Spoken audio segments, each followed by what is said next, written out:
Did this year feel harder for you than it should have? Not in a big, dramatic, absolutely everything went wrong kind of way. It just felt kind of heavy. One of those years where you technically stayed busy all year long, but when you look back, you feel like you're standing in roughly the exact same place that you were last year. If that resonates for you, it can feel really disorienting because you were doing things, you were really busy, you were handling things, and you were technically staying afloat. So how is it that when you were busier than ever, you still can feel like you failed?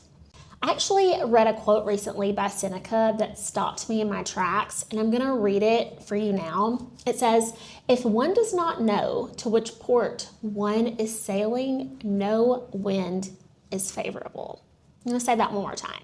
If one does not know to which port one is sailing, no wind is favorable. Now, the reason that hit me so hard is that it explains something that most of us actually end up blaming ourselves for. It's that you can be moving constantly, you can be taking action, you can be trying your very best, and it can still feel like nothing is working.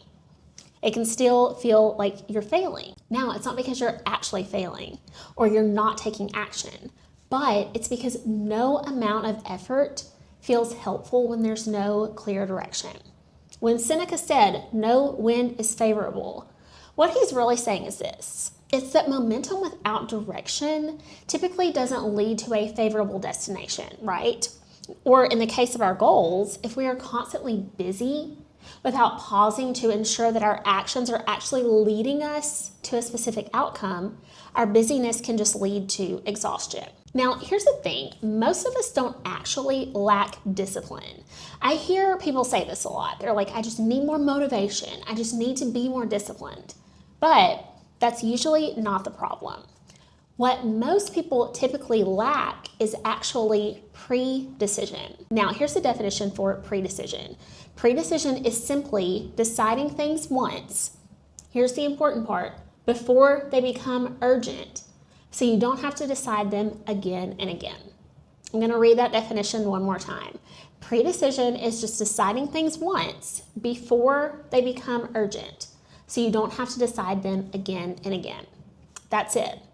Now, when you think about this, timing is what really matters here, because when nothing is decided ahead of time, every single day can turn into a series of reactions. You're reacting to emails, you're reacting to text messages, you're reacting to social media posts, you're reacting to everyone else's needs, to problems that could have been completely irrelevant, could have been small, could have been handled once, but they weren't. And that is literally how you get a mountain out of a molehill. And when you live like that, your brain can literally process it as a failure. It's not because it is a failure. It's because it is fatigue from deciding all day long. Your brain is literally exhausted. Now, you might instinctively think, okay, well, the solution to that fatigue is just rest. I just need to sleep more. I need to take a day off. I need a vacation. And look, I am a huge advocate of rest and recovery. That is something I've really leaned into in 2025, and it is something I'm leaning into heavily in 2026. But when it comes to a lack of pre-decision, sleeping, taking a day off, taking a vacation, it's not actually going to fix this problem. Because decision fatigue doesn't go away until the decisions stop asking for your attention. They're not resolved until the source of the decision is reduced. And the way that you reduce that is by deciding earlier. Why does all of this even matter? Why do you care? It's because when you don't pre-decide, everything in your life can start to feel extremely urgent, even when nothing is wrong. You wake up very reactive, you open your phone and something immediately needs your reaction and immediately triggers you.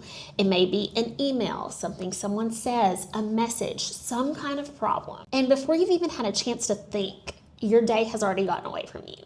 And I don't know about you, but when my day gets away from me first thing in the morning, it can be really hard for me to come back from that. Once my day gets away from me in the morning, it's pretty much gone the rest of the day. I am reactive all day long. And before you know it, you're not choosing your day. You're not choosing your actions. You're just responding to everything. It's kind of like you're living your whole life as a firefighter, okay? Think of a firefighter. Every single fire is important because every fire could be the spark for another one, right? So they literally have to manage everything at once. They can't just look at a fire and go, oh, that's a small fire. I'm not worried about it. Because it actually could be the source of another larger fire if they don't resolve it. Everything feels so critical. And when you're not pre-deciding, everything can feel like a fire. Everything feels important. Everything feels like it needs attention right now. And you never actually get a break. Because as soon as one thing is handled, another thing pops up. Now, this next part is really important for us high-achieving women because from the outside, being reactive can make you look like you're actually really responsible.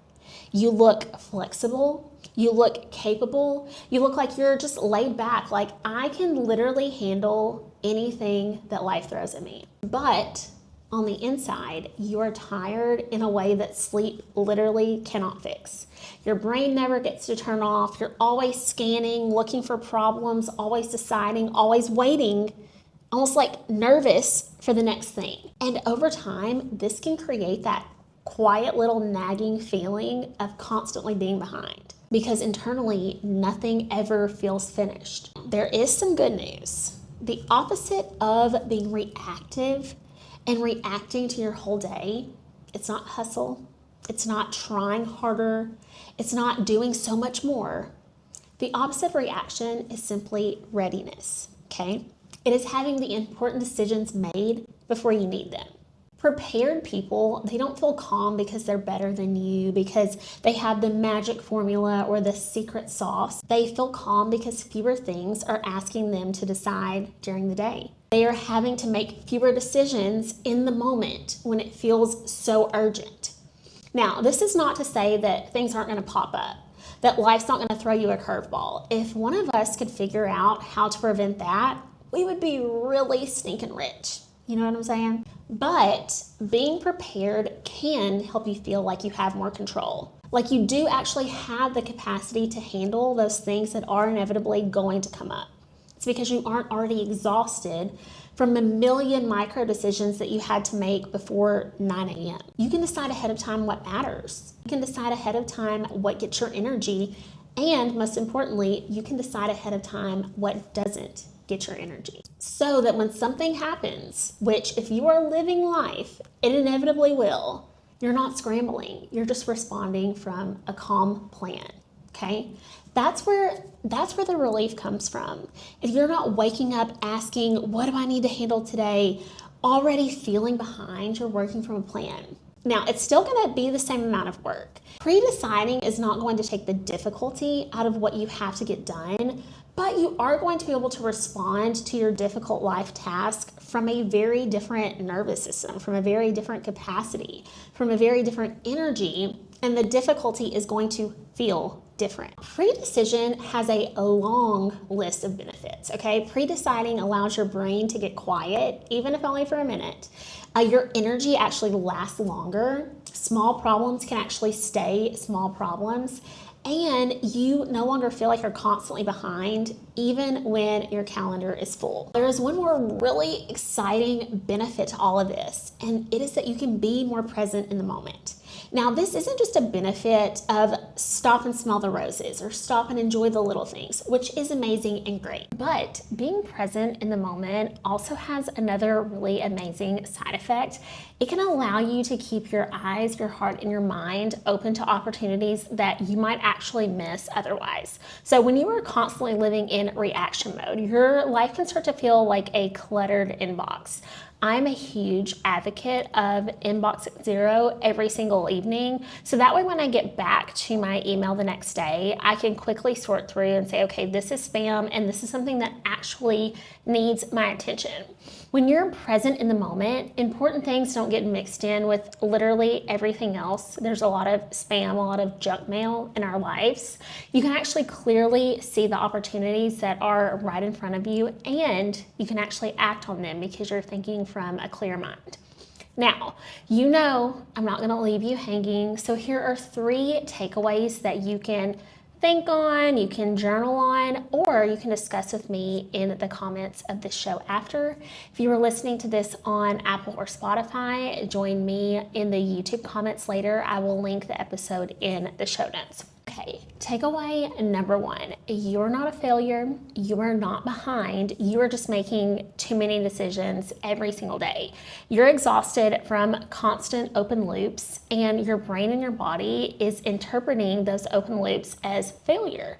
Pre-deciding so that you can stop asking yourself like, okay, what should I be doing now?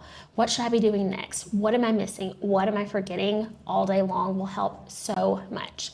Takeaway number 2 is that ease doesn't necessarily come from slowing down, from resting, from taking time off. It comes from structure. I hate to break it to you, but life and the world are not slowing down anytime soon. If anything, I feel like with AI and technology, they're getting busier. Life isn't going to get easier, but when you stop reacting in the moment, you can actually start implementing systems instead of personally being the system. If you don't have systems in place, you are the system, and that is exhausting. And takeaway number 3, and this is a big one, is that waiting can be the most draining thing of all. You may tell yourself, okay, well, I'm just gonna think about that later. I'm gonna make that decision later. I'll make a decision about that tomorrow, next week. I'll just put it off. I'll put it out of my brain so that I don't have to think about it right now. But the danger in that is that waiting isn't neutral. That lack of decision, that open loop, is hanging out in your subconscious, and it is costing you energy every single time that you postpone a decision. I want you to think about readiness not as like rushing or unfair pressure, but think about it as relief for your brain and your mind. You're like, okay, I am not going to let this simmer in the back of my mind. I'm going to make a decision about it. Whether it be the right decision or the wrong decision, a decision is going to get made, and then you can always pivot later on. But the ability to make quick decisions, I personally think, is going to be a superpower in 2026 and beyond. Okay, that is all I've got for you today. I cannot wait to hear your thoughts from today's show. Send this episode to a friend and make sure that you are subscribed on YouTube, and I will see you in the next episode.